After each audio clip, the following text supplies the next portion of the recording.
Let's talk about chilies. So for me, chilies are really exciting. I think they add so much variety and interest to dishes. And if that makes you want to run away scared, I think it's still good to know this.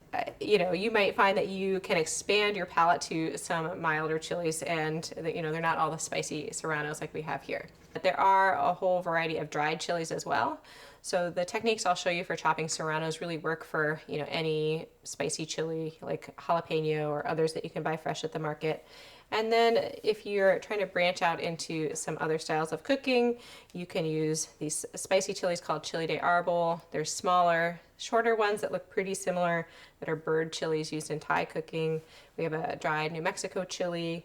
And this is kind of a mild, medium mild, more mild than anything chili. We have these ones that sound kind of like maraca. These are cascabel chilies. These are very mild, but have a real strong earthiness to them used in sauces. And then we have a pasilla chili, or dried poblano type chili.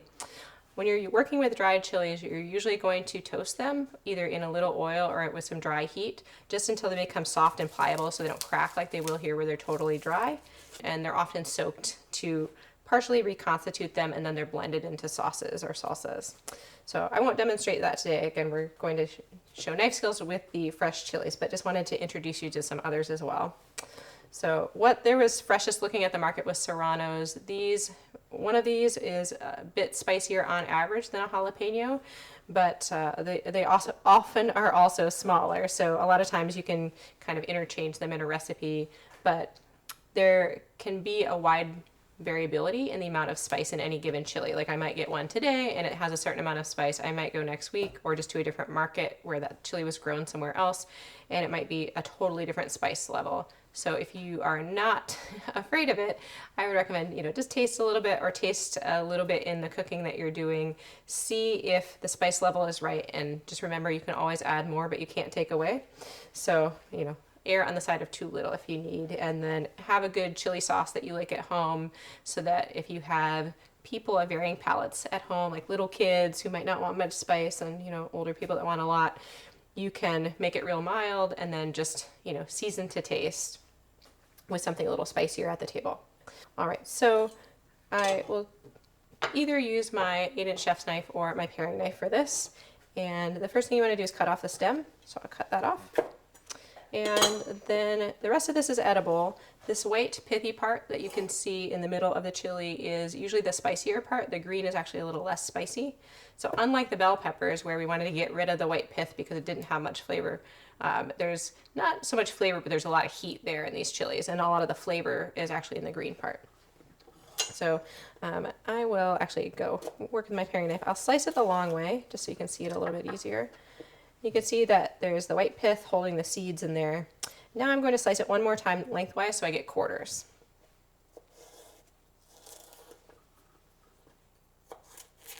Okay, and the reason I do this is now it's really easy if you wanted to take out the pith, you wanted this to be mild or you wanted more of the flavor, less of the spice, then you can put your paring knife flat on your cutting board and just kind of saw back and forth, grab the other side when you get toward the end so you don't cut yourself, and slide that off. Then you've got out, tap that out, you get most of the pith and the seeds out that way. And it also makes it easier to mince up or fine dice. So go ahead and take that out.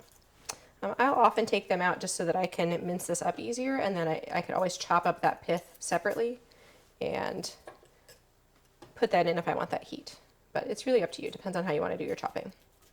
One of those things where, again, there's many right ways to do it. This is just one way that works well for me. Use whichever knife you're comfortable with. It's easier to chop on the side that was previously the inside of the chili. Your knife will just go through more smoothly. So I'm going to curl my fingers under, make some real thin strips. So these are going to be much more thin than I would do for the julienne that I showed with the bell pepper, mainly because the bigger the piece you get, the more spicy kick you're going to get. And that could be, an unwelcome surprise to some, or a really, great addition to other people. You really have to read the room. So I have these thin strips. I'm going to stack them up in a pile, hold them with my fingers tucked under, and then just do that little oval motion and just mince those up. It makes quick work and just ensures that you don't end up with any big pieces. I just walk or move my fingers back as I go. All right. So that's, if you're going to chop up a bunch of chilies, I would recommend maybe getting some gloves to wear. You know, it can actually, the oils will start to burn your hands if you spend long with the oils on your hands. So there's that.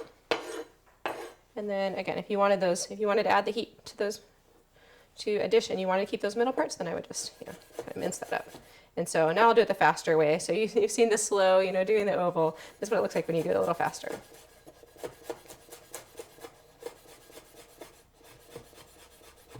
There you go. And if it's not small enough, you can just go back and just mince like you did your garlic. Do that if you want it really small.